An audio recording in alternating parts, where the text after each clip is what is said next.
ہر قسم کی حمد و ثنا، تعریف و توصیف، کبریائی، بڑائی اور عظمت اللہ رب العالمین کو لائق ہے، اور بے شمار درود و سلام پیارے نبی آقا دو جہاں محمد الرسول اللہ صلی اللہ علیہ وسلم پر۔ اس کے بعد اسلامی مہینوں میں ذی قعدہ کا مہینہ ختم ہو رہا ہے اور ذی الحج کا مہینہ 1 یا 2 دن بعد شروع ہو رہا ہے۔ یہ 3 مہینے ذی قعدہ، ذی الحج اور محرم لگاتار سال کے 12 مہینوں میں سے محترم دن ہیں۔ کل 4 مہینے جو محترم ہیں ان میں سے یہ 3 مہینے اکٹھے لگاتار، اور 1 رجب کا مہینہ۔ جب سے اللہ رب العالمین نے ماہ و سال کا نظام قائم کیا تب سے یہ 4 مہینے محترم چلے آتے ہیں۔ دین کوئی بھی ہو، زمانہ کیسا بھی ہو، ہر دور میں ان مہینوں کا احترام، ان کی حرمت وہ لوگوں میں معروف رہی ہے۔ ذی الحج کا مہینہ ان مہینوں میں اس لیے بھی زیادہ محترم ہے، لائق عزت ہے کہ ذی الحج کا مہینہ حج والا مہینہ ہے۔ اس مہینے میں 2 بڑے کام، 2 بڑے امور، عبادات کے، نیکی کے، اللہ کا قرب حاصل کرنے کے، ایک حج اور ایک قربانی۔ یہ دونوں کام دین ابراہیمی کا امتیاز ہیں، یعنی ابراہیم علیہ السلام ان کی سنت اور ان کا طریقہ ہے، اور ہمارا دین، دین اسلام اصلاً دین ابراہیمی ہی ہے۔ ہمیں ابراہیم علیہ السلام کی سنتوں کا، ابراہیم علیہ السلام کی سیرت کا اور آپ علیہ السلام کے طریقہ کار کو اپنانے کا، اس کی اتباع کرنے کا حکم دیا گیا ہے۔ وَاتَّبِعْ مِلَّةَ إِبْرَاهِيمَ حَنِيفًا۔ ابراہیم علیہ السلام کے دین میں، ابراہیم علیہ السلام کی سیرت میں سب سے خاص بات کیا تھی؟ وَمَا كَانَ مِنَ الْمُشْرِكِينَ، توحید، اللہ رب العالمین کا تعارف، اللہ کی توحید اور وحدانیت کا اعلان کرنے میں جو تکلیفیں، جو مشقتیں، جو پریشانیاں ابراہیم علیہ السلام نے اٹھائیں وہ کسی اور شخص نے نہیں اٹھائیں۔ ابراہیم علیہ السلام نے اپنا گھر بار چھوڑا، اپنے والد سے جھگڑا، لڑائی مول لی، اپنا علاقہ چھوڑا، ہجرت کی، بہت ساری پریشانیوں سے گزرے، اپنی قوم کے، اپنے علاقے کے، اپنے بادشاہ کے ظلم و ستم سے گزرے۔ جب ہجرت کر کے جا رہے تھے تو آپ کی اہلیہ، ان کے اوپر بادشاہ نے بری نظر ڈالی، اللہ نے وہاں سے ان کو بچایا۔ سارا علیہ السلام آپ کے ساتھ ہو لیں۔ ابراہیم علیہ السلام نے اتنی مشقتوں، تکلیفوں اور اذیتوں کے بعد ہجرت کرتے ہوئے اللہ تعالیٰ سے یہ دعا کی، رب ہب لی من الصالحین۔ اللہ، زندگی گزر گئی، بڑھاپے کے قریب پہنچ گیا، بات میری کسی نے نہیں مانی، قوم میری دشمن ہو گئی، بادشاہ تک میرا دشمن ہو گیا، لوگوں نے مجھے آگ میں ڈالا، مارا پیٹا، بدسلوکی کی، بے عزتی کی، کوئی میرا متبع نہیں بنا۔ ابراہیم علیہ السلام کے بارے میں اللہ تعالیٰ نے کہا ان ابراہیم کان امتن، ابراہیم اکیلے ہی ایک امت تھے۔ ابراہیم علیہ السلام کے پیروکاروں اور متبعین کی کوئی جماعت نہیں تھی۔ اس کے باوجود آپ توحید کا اعلان کرتے رہے، تکلیفوں کے باوجود، تنے تنہا ہونے کے باوجود۔ پھر اللہ سے ایک امید اور آس لگائی، اللہ اور تو کسی نے نہیں مانی، کم از کم اولاد ہی دے دے، نیک من الصالحین، کوئی صالح بیٹا دے دے جو میری بات سنے، جو میرا فرما بردار ہو، جس کو دیکھ کر مجھے آسرا ہو کہ کوئی تو میری دعوت، میری بات کو آگے پہنچائے گا، کوئی تو میری اس دعوت کو، توحید کو آگے لے کر چلے گا۔ اللہ تعالیٰ نے ان کو اسماعیل علیہ السلام عطا کیے. فبشرناہ بغلام حلیم، اللہ تعالیٰ نے خوشخبری دی ایک بیٹا حلیم، بردبار، بڑا تحمل والا. اور وہ بیٹا جب پیدا ہو گیا پھر اللہ نے حکم دیا کہ اس بیٹے کو اور اپنی اس بیوی کو اس بے آب و گیاہ وادی میں، بیابان علاقے میں چھوڑ آؤ جو میرے گھر کے قریب ہے. بواد غیر ذی زرع عند بیتک المحرم، بیت اللہ کے قریب، وہاں چھوڑ آؤ.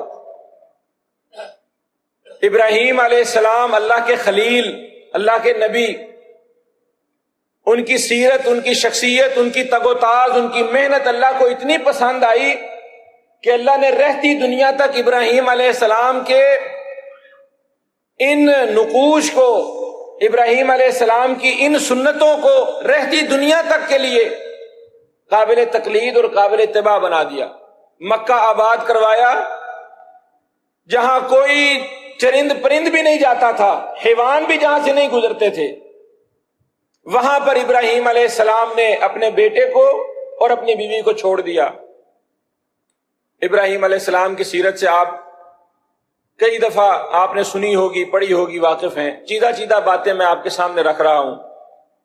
وہ بیٹا چلنے کے قابل ہوا، فلما بلغ معہ السعی، انگلی پکڑ کر چلنے کے قابل ہوا تو اللہ تعالیٰ نے ایک اور حکم دے دیا، ایک اور امتحان. کتنے امتحانوں میں ابراہیم کامیاب ہوتے آئے، بچپن سے لے کر جوانی تک، جوانی سے پھر جب عمر پختہ ہوئی، پھر اس کے بعد شادی، کتنی چیزوں سے گزرنے کے بعد آخری عمر میں جو مانگ کر اللہ سے بیٹا لیا، اور وہ بیٹا ابھی چلنے کے قابل ہوا. بابا، ماما، چھوٹے چھوٹے الفاظ بولنے کے قابل ہوا. اللہ تعالیٰ نے ایک اور حکم دیا، ایک اور امتحان، ایک اور آزمائش. اللہ اپنے بندوں کو اسی طرح آزماتے ہیں، اور اللہ کے دین کے رستے میں، توحید کی دعوت دینے میں یہ آزمائشیں لازمی ہیں. یہ سیرت ابراہیم علیہ السلام کی ہمارے سامنے یہ کیوں رکھی اللہ تعالیٰ نے کہ توحید کی دعوت دینے پر پوری دنیا تمہاری مخالف ہو جائے گی اور تمہیں آزمائشوں سے گزرنا پڑے گا. یہ کوئی آسان بات نہیں. اللہ اکبر. خواب آیا کہ میں اپنے بیٹے کو قربان کر رہا ہوں، اپنے بیٹے کو ذبح کر رہا ہوں، اس کی گردن پر چھری رکھی ہوئی ہے. بیٹے کو کہا، یا بنیا، پیارے بیٹے، انی ارا فی المنام، میں نے خواب دیکھا ہے، میں نے سوتے ہوئے ایک بات دیکھی ہے. اللہ اکبر. وہ بیٹا جس کو بچپن میں بڑوں والی خوبی دی اللہ نے. بچپن لاؤبالی ہوتا ہے، لاپرواہ ہوتا ہے. بچپن میں انسان کو باتوں کا احساس اور ادراک نہیں ہوتا، اچھے برے کی تمیز نہیں ہوتی. لیکن اللہ تعالیٰ نے اسماعیل علیہ السلام کا ایک خاص وصف جب اللہ نے عطا کیے تبھی بیان کر دیا، بغلام حلیم، بڑا بردبار، بڑا سمجھدار، بڑا عقل مند اور تحمل والا بیٹا دیں گے آپ. اللہ اکبر. اس بیٹے کو کہا، بیٹا جی میں نے خواب دیکھا ہے، انی اذبحک، میں آپ کو ذبح کر رہا ہوں، فانظر ماذا تری، آپ کیا کہتے ہیں. حکم ہوا تھا ابراہیم علیہ السلام جیسے پہلے آزمائشوں میں پورے اترے، پکڑتے اسماعیل کو، لٹاتے، ذبح کر دیتے. لیکن ابراہیم علیہ السلام کی سنت میں، آپ کے طریقے میں ایک اور علماء نے، مفسرین نے یہاں بات لکھی. کہا بیٹے سے مشورہ کیا، بیٹے کو سمجھایا، ساتھ اس سے پوچھا کہ نیکی کے کام میں وہ بھی معاون بنتا ہے کہ نہیں بنتا. اولاد سے مشورہ کرنا، نیکی کے کام میں اس کو ساتھ لگانا، اس کی وجہ اور علت بتانا. یہ ضروری نہیں ہے کہ بندہ اپنے مرتبے کی وجہ سے، اپنا بڑا ہونے کی وجہ سے روب جتائے اور کہے چونکہ بس میں نے کہہ دیا ہے ایسے ہی ہوگا. ساتھ اس کو وجہ، علت اور سبب بتانا، اس کی رائے لینا، اس کا مشورہ لینا، اس کو ساتھ شریک کرنا. اللہ اکبر. اور بیٹا وہ بھی نبی ہے، اگرچہ چھوٹا ہے، حلیم اور بردبار، سمجھدار. اس کو معلوم ہے میرا باپ نبی ہے، اللہ کا خلیل ہے، اس کا خواب بھی وہی ہے.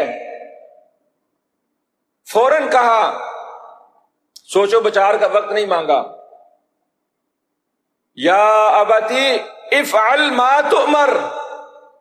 اللہ اکبر. یہاں بھی نکتہ ہے، مفسرین نے بات لکھی ہے. اسماعیل علیہ السلام نے یہ نہیں کہا آپ وہ کریں جو آپ نے دیکھا ہے، کہا آپ وہ کریں جس کا آپ کو حکم ہوا ہے. گویا سمجھتے تھے کہ میرے باپ خلیل ہیں، اللہ کے نبی ہیں، ان کا خواب وہی ہے اور وہی حکم ہوتا ہے اور حکم سے سرتابی نہیں ہو سکتی. اے پیارے ابا جان، افعل ما تؤمر ستجدنی انشاءاللہ من الصابرین. آپ ان قریب مجھے اللہ کے حکم سے صبر کرنے والا. لے گئے، چھری تیز کر لی. فلما اسلما، امتحان اب دونوں کا ہے، باپ کا بھی ہے بیٹے کا بھی ہے. باپ نے منتوں مرادوں سے مانگ کر دعاؤں سے اللہ سے بیٹا لیا. آخری عمر میں ابھی وہ چھوٹا ہے، چلنے کے قابل ہوا ہے، چھوٹی چھوٹی باتیں کرنے کے قابل ہوا ہے. اس کو ساتھ لیا، ساتھ لے کر چھری تیز کی، لٹایا. فلما اسلما، اللہ تعالیٰ کہتے ہیں یہ اسلام ایک دفعہ لا الہ الا اللہ پڑھ لینے کا نام نہیں. ہم نے جدی پشتی کلمے پڑھ رکھے ہیں، دادا مسلمان پر دادا، خاندانی مسلمان چلے آتے ہیں. نہیں میرے بھائیوں، اسلام ہر روز یہ تقاضا کرتا ہے کہ مسلمان ہو جاؤ، مسلمان ہو جاؤ. جب جب بندہ اللہ کے حکم، اس کی فرما برداری کرتا ہے، تب تب وہ اسلام قبول کرتا ہے. ابراہیم مسلمان تھے، اللہ کے خلیل تھے. اسماعیل اللہ کے پسندیدہ برگزیدہ نبی تھے. اس کے باوجود اللہ نے کہا پھر جب ان دونوں نے اسلام قبول کیا، پھر جب وہ دونوں مسلمان ہو گئے، اسلما، وہ دونوں اسلام لائے. کیسے؟ حکم مان کر. وَتَلَّهُ لِلْجَبِينِ، ابراہیم علیہ السلام بھی آخر انسان تھے، سینے میں دل تھا، بیٹے کی محبت غالب آ سکتی تھی. بیٹا تھا، باپ سامنے تھا، باپ کو دیکھ کر بیٹے کی آنکھوں میں آنسو آ سکتے تھے، ماتھے پر شکنیں پڑ سکتی تھی، سوال ابھر سکتا تھا. پیشانی کے بل لٹا دیا، الٹا کر کے لٹا دیا کہ آنکھوں سے آنکھیں چار نہ ہو، کہیں آخری وقت میں بھی میرا نفس وہ مجھے اللہ کے حکم عدولی پر آمادہ نہ کر سکے.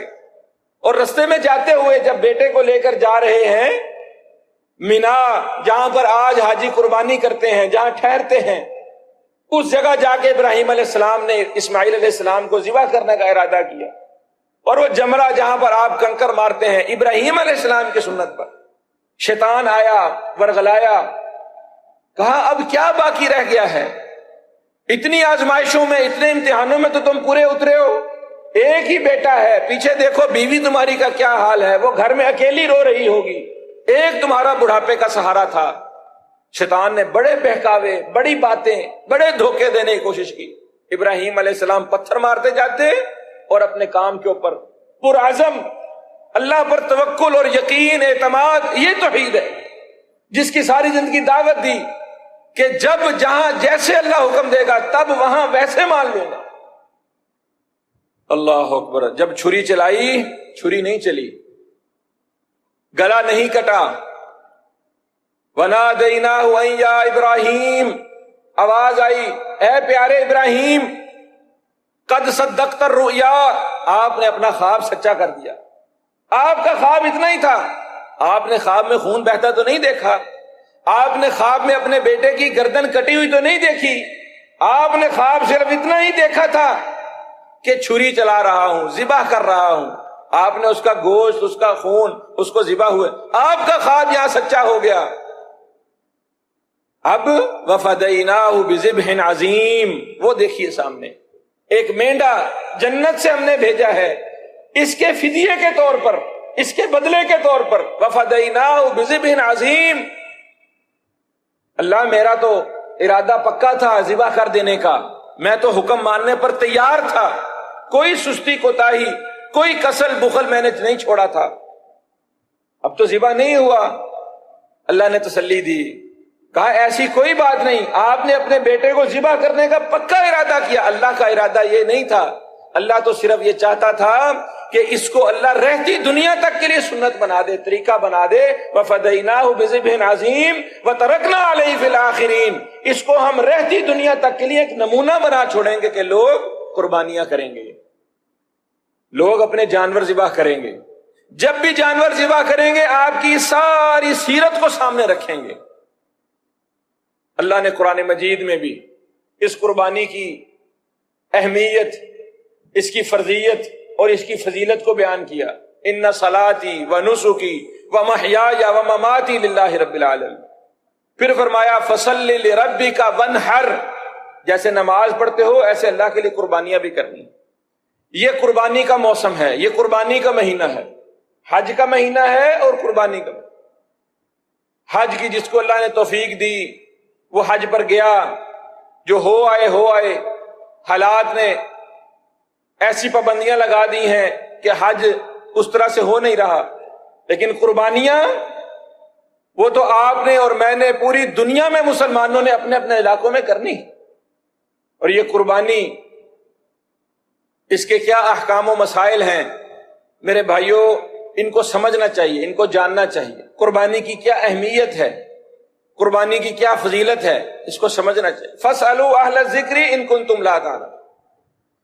ترقی، ٹیکنالوجی، ڈیجیٹل ایرا کے اندر ہم زندہ ہیں، سوشل میڈیا استعمال کرتے ہیں، انٹرنیٹ کا دور ہے، موبائل ہر بندے کے ہاتھ میں ہے، ہم اس سے اور بہت سارے خرابیاں اور بگاڑ تو لے رہے ہیں، لیکن ایک بڑا فائدہ یہ بھی اٹھایا جا سکتا ہے، علماء کے ساتھ رابطہ، تعلق، دین کے مسائل، اس کو سیکھنا سمجھنا بھی آسان ہو گیا۔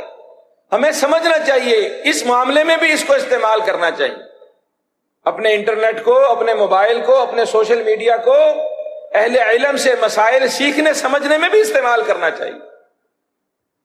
قربانی کے احکام و مسائل بہت سارے لوگ یا تو سمجھتے نہیں ہیں یا سمجھتے ہیں تو اس کا اہتمام نہیں کرتے، اور یہ ایک دوسرا رخ ہے اس سوشل میڈیا کے استعمال کا کہ بہت ساری معلومات بغیر کسی تحقیق اور تصدیق کے، بغیر کسی ثبوت کے پھیلائی جاتی اور ہم اس کے پیچھے چل پڑتے ہیں۔ بہت ساری باتیں ہم پوچھتے نہیں ہیں، ہم اس پر تسلی نہیں کرتے، کسی عالم سے رابطہ نہیں کرتے کہ جی یہ بات ایسے سنی ہے، ایسے پڑھی ہے، ایک پوسٹ نظر سے گزری ہے، بس جو پوسٹ، جو بات، جو کسی نے کہیں لکھ دی، لگا دی، ہم سمجھتے ہیں کہ بس یہی کل دین ہے، یہی صحیح مسئلہ ہے، یہی اصل بات ہے۔ نہیں، رابطے میں رہنا چاہیے، مسائل کو سیکھنا چاہیے۔ بہترین بات تو یہ ہے کہ صحبت اختیار کی جائے، علماء کی مجلس اختیار کی جائے، بالمشافہ بیٹھ کر دین کو سیکھا سمجھا جائے، پڑھا جائے۔ نہیں تو یہ سہولت اختیار کرنی چاہیے کہ علماء سے رابطہ کر کے مسائل کو سیکھ سمجھ لیا جائے۔ سب سے اہم بات قربانی کے اندر، یہ جھگڑا ہر جگہ پر زیر بحث ہے کہ قربانی واجب ہے کہ سنت ہے، سنت مؤکدہ ہے یا واجب۔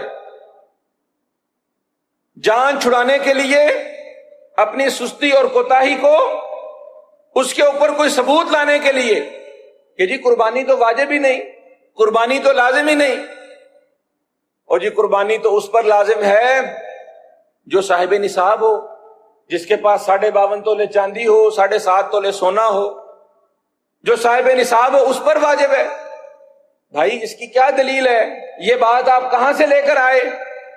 مانا کہ علماء کے درمیان اس بات پر اختلاف موجود ہے کہ قربانی واجب ہے یا سنت مؤکدہ، لیکن اس بات کی تو کوئی دلیل نہیں ہے کہ قربانی وہ کرے گا جو صاحب نصاب ہے۔ لوگ سوال کرتے ہیں، اجی میرے پر اتنا قرضہ ہے میں قربانی کروں؟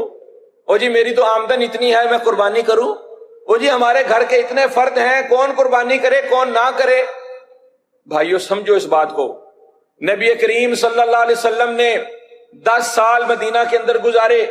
صحابی کہتے ہیں کان یضحی رسول اللہ صلی اللہ علیہ وسلم 10 سنین، 10 کے 10 سال آپ صلی اللہ علیہ وسلم نے قربانی فرمائی۔ اور کیا رسول اللہ صلی اللہ علیہ وسلم صاحب نصاب ہوئے کبھی؟ ان 10 سالوں میں ایک سال بھی آپ صلی اللہ علیہ وسلم نے زکوٰۃ صاحب نصاب ہی نہیں ہوئے۔ ایسی نوبت ہی نہیں ہے کہ آپ صلی اللہ علیہ وسلم کے پاس 7.5 تولے سونا یا چاندی جمع ہو پاتی۔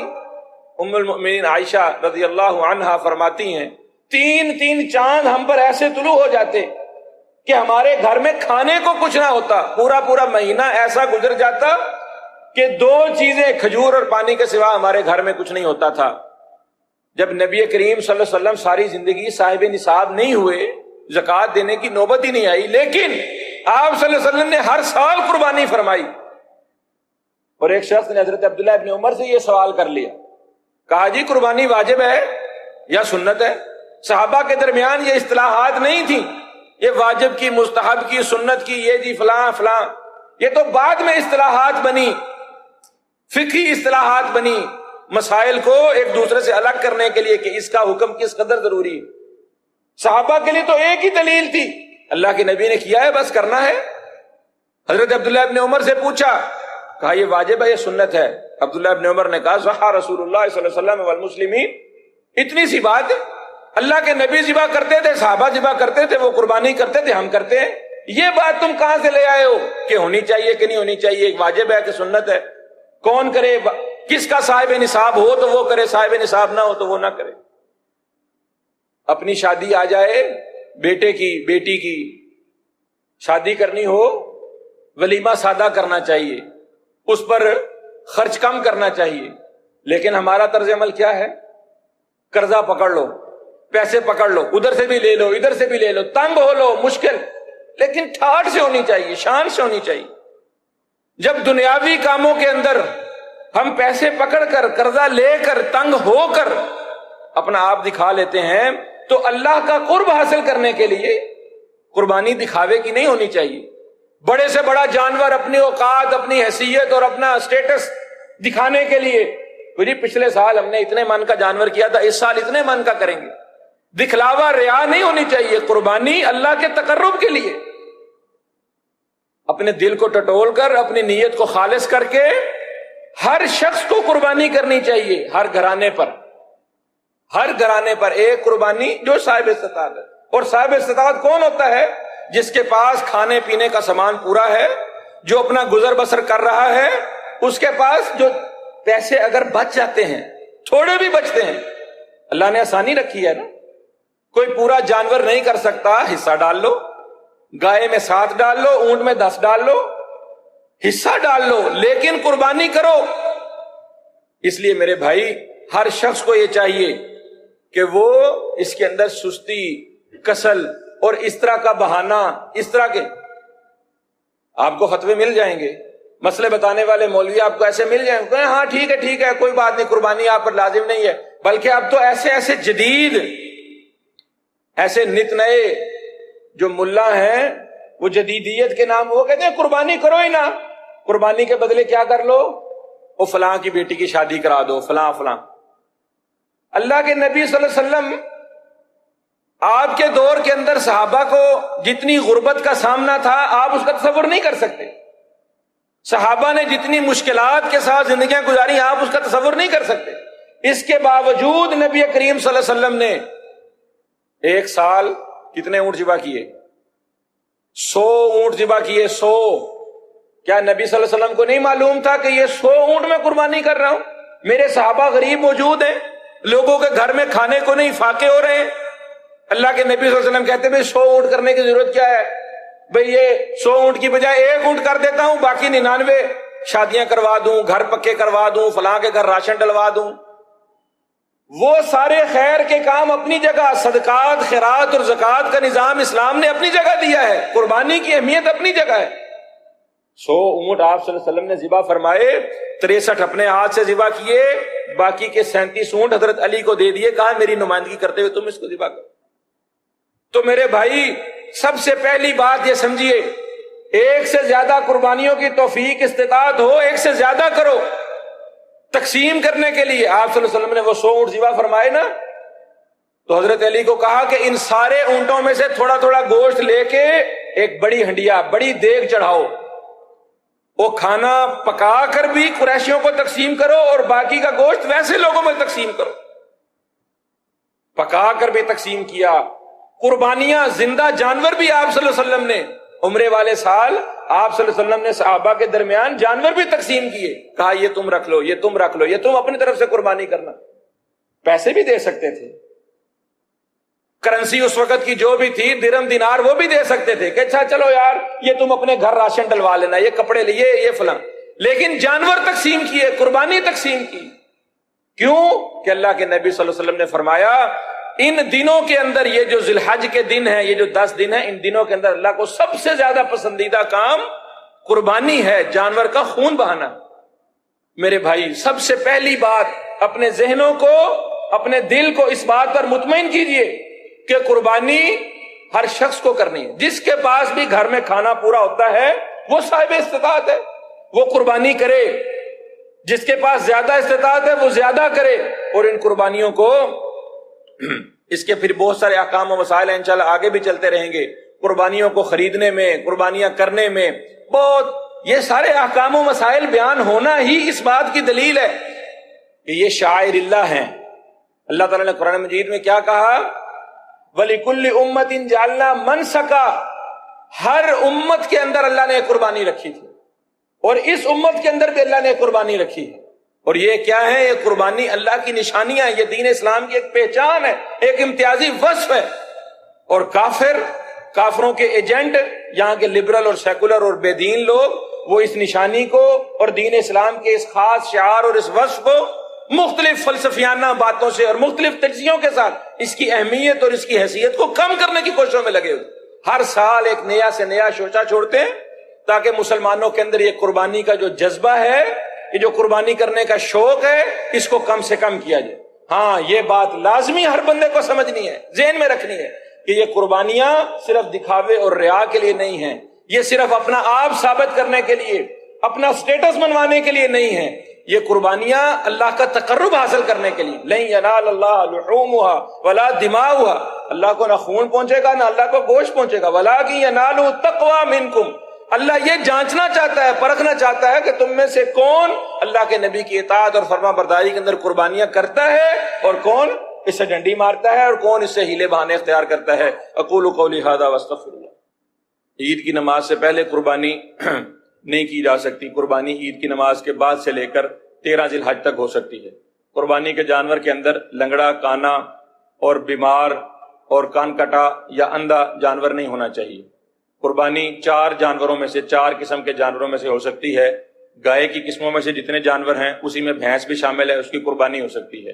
بکرے کی نسل میں سے جتنے بکرے ہیں، بھیڑ، دمبا، ان کی قربانی ہو سکتی ہے۔ اونٹ کی قربانی ہو سکتی ہے، نر اور مادہ دونوں کی ہو سکتی ہے۔ اونٹ کے اندر 10 لوگ شریک ہو سکتے ہیں، گائے کے اندر 7 لوگ شریک ہو سکتے ہیں۔ میت کی طرف سے قربانی کرنے کی کوئی دلیل نہیں ہے، میت کی طرف سے اگر قربانی کی جائے گی وہ قربانی نہیں ہوگی، وہ صدقہ ہوگی۔ قربانی کا جانور خرید لینے کے بعد اگر معلوم ہو کہ اس کے اندر کوئی عیب ہے، بندے کو غلطی لگ گئی ہے، یا اس کے بعد خرید لینے کے بعد اس کو کوئی ایسا زخم آ گیا ہے، تو ایسے جانور کی قربانی ہو جائے گی۔ قربانی کر لینے کے بعد جو قربانی کی کھال ہے یا قربانی کا گوشت ہے وہ سارے کا سارا صدقہ کیا جائے گا، اس کو کسی بھی صورت اجرت میں نہیں دیا جا سکتا، نہ کسائی کو اجرت دی جا سکتی ہے، نہ کسی اور شخص کو اجرت میں دیا جا سکتا ہے۔ قربانی کا گوشت خود بھی کھایا جا سکتا ہے، غریبوں کو بھی دیا جا سکتا ہے، اپنے عزیزوں و اقارب۔ سارے کا سارا گوشت کوئی بندہ اپنے گھر رکھنا چاہے، مسکین ہے، غریب ہے، وہ سارے کا سارا بھی اپنے گھر رکھ سکتا ہے، اور کوئی حیثیت والا ہے وہ سارے کا سارا گوشت تقسیم بھی کر سکتا ہے۔ عقیقے کے اندر، قربانی کے اندر عقیقہ شامل نہیں کیا جا سکتا۔ بہت سارے لوگ یہ غلطی کرتے ہیں، عقیقہ نہیں ہوا تھا، وہ قربانی کے اندر ہم نے ایک حصہ عقیقے کا رکھ لیا۔ عقیقہ ایک الگ عمل ہے، قربانی ایک الگ عمل ہے، اور عقیقہ صرف بکرے کی قسم میں سے ہو سکتا ہے، عقیقہ بڑے جانور کا نہیں ہوتا۔ کوئی شخص یہ کہے کہ میں گائے کا عقیقہ کر دوں گا، میں اونٹ کا عقیقہ کر دوں گا، ایسا نہیں ہو سکتا۔ یہ وہ چند ضروری مسائل ہیں جن کے بارے میں لوگ غلط فہمیوں کا شکار ہیں، ان کا خیال کرنا چاہیے۔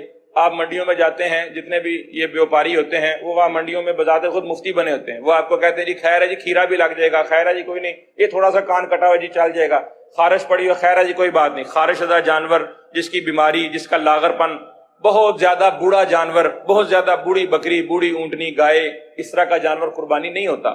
تو وہاں پر لوگ آپ کو فتویٰ دینے والے مل جائیں گے، کوئی نہیں جی کوئی نہیں، کھیرا بھی چل جاتا ہے، کوئی نہیں جی یہ تھوڑا سا بیمار، کوئی نہیں، خیر۔ قربانی کا جانور خریدتے ہوئے بہترین سے بہترین جانور، خوبصورت جانور خریدنا چاہیے۔ کھیرے کے مسئلے میں بھی جو جزع ہے، بھیڑ ہے، بھیڑ کا کھیرا قربانی ہو سکتا ہے اس صورت میں جب اور جانور ملنے بند ہو جائیں۔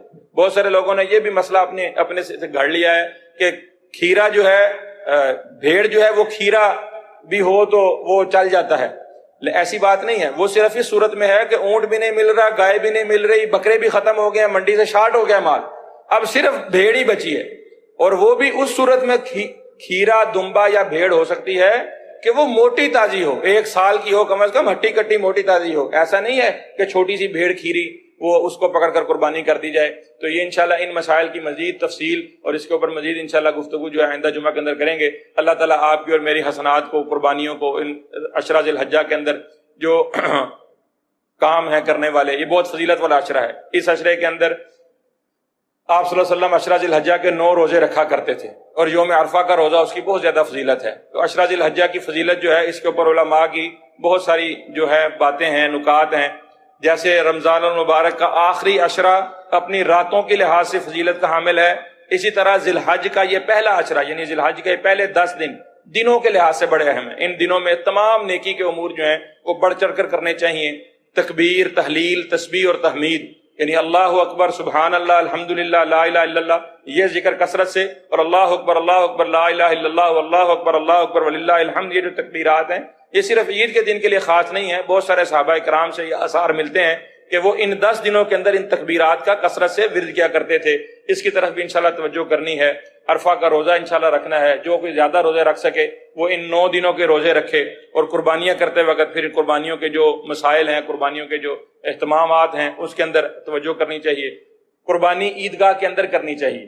نبی کریم صلی اللہ علیہ وسلم اپنی قربانی عیدگاہ میں کرتے تھے. اپنے گھروں کے اندر بھی کی جا سکتی ہے، اپنے ہاتھ سے ذبح کرنی چاہیے، خواتین بھی کر سکتی ہیں. آپ صلی اللہ علیہ وسلم نے اپنی بیٹی فاطمہ کو اٹھا کر بھیجا، کہا جاؤ جا کر اپنی قربانی کے اوپر کھڑی ہو جاؤ. ابو موسیٰ اشعری اپنی بیٹیوں سے اپنے گھر کی عورتوں کے ہاتھ میں چھری پکڑا کر ان کو کہا کرتے تھے کہ تم ذبح کرو. تو یہ سب سے بہترین بات ہے کہ قربانی آپ خود خریدیں، خود اس کا دیکھ بھال کریں اور اس کو خود ذبح کریں، نیک آدمی سے ذبح کروائیں. اور بھی قربانی کی ذبح کرنے کے اندر جو دھیان کرنے والی باتیں ہیں انشاءاللہ اس کے اوپر بات کریں گے. تو ہمارے یہاں پر اجتماعی قربانی کا بندوبست ہے. ہم اپنی قربانی جو ہے عیدگاہ کے اندر ہی کرتے ہیں، اور اس میں بہت ساری سنتوں کا اہتمام کرنے کی کوشش کرتے ہیں، اور بہت ساری ایسی متروک چیزیں جن کو چھوڑ دیا گیا ہے یا ان کے بارے میں لوگ غلط فہمیوں کا بھول کا شکار ہیں. ہماری کوشش ہے کہ ہم قربانی کے معاملے میں ان سنتوں کو زندہ کریں. اسی سلسلے میں ہم ہر سال الحمدللہ اونٹ کی قربانی کرتے ہیں. پچھلے سال اونٹ جو تھے منڈی میں ملے ہی نہیں، بالکل شارٹ ہو گئے، تو اس وجہ سے ہمارے وہ اونٹ جو ہے نہیں ہو سکے. لیکن انشاءاللہ اس دفعہ ہم پھر اسی جوش و جذبے کے ساتھ دوبارہ اونٹ کی قربانی کر رہے ہیں. اور میں ہر سال ترغیب دلاتا ہوں کہ اونٹ کے گوشت کے فائدے اپنی جگہ، اور آپ صلی اللہ علیہ وسلم کا اونٹوں کی کثرت سے قربانی کرنا، تو یہ اس بات کی دلیل ہے. قرآن مجید میں اونٹ کا اللہ تعالیٰ نے بہت سارے جو ہے وہ انداز سے ذکر کیا ہے. تو اونٹ کی قربانی کو پروموٹ کرنا چاہیے، اس کے اندر حصہ لینا چاہیے. تو آپ کو یہ ترغیب میں دلاتا ہوں کہ آپ اونٹ کی قربانی کے پورا اونٹ کر سکیں تو اللہ تعالیٰ آپ کو توفیق استطاعت دے. اونٹ کی قربانی میں حصہ لیں. اجتماعی قربانیوں کے اندر ہمارے یہاں پر انشاءاللہ بڑا اچھا انتظام ہے، تو آپ بر وقت اس کے اندر اپنا حصہ آپ جمع کروا کر آپ اس میں حصہ لے سکتے ہیں. ربنا تقبل منا انک انت السمیع العلیم وتب علینا انک انت التواب الرحیم. سبحان ربک رب العزۃ عما یصفون وسلام علی المرسلین والحمد للہ رب العالمین.